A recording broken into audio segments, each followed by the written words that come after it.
මගේ නම වදමල. නම වද වුණාට මගෙන් තියෙන ප්‍රයෝජන නම් ගොඩයි. කිසිම අතුරු ආබාධයක් නැතුව ඔයාව ලස්සන කරන්න මට පුළුවන්. උණු වතුර බඳුනකට වදමල් ටිකක් දාලා මූණ ස්ටීම් කරන්න. මේ මගින් මුහුණේ සිදුරු පිරිසිදු වී වෙහෙසකර ස්වභාවය අඩුවේ.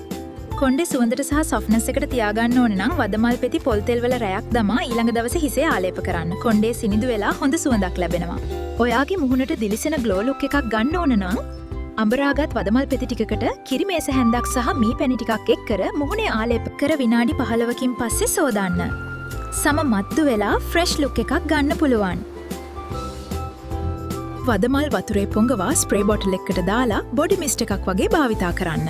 ඔයා ළඟින් මතක හිටින සොෆ්ට් ෆ්ලෝරල් සුවඳක් රැඳේ. ඔයාගේ ශරීරයේ තියෙන විෂ ඉවත් කරලා. වයසට යෑමේ ලක්ෂණ මන්දගාමී කරන්න මගේ වදමල් තේයකට පුළුවන්. මාව භාවිතා කරනව නම් නිතරම ෆ්‍රෙෂ් ෆ්ලවර්ස් භාවිතා කරන්න. සෙන්සිටිව් ස්කින් නම් පැච් ටෙස්ට් එක කරලා බලන්න.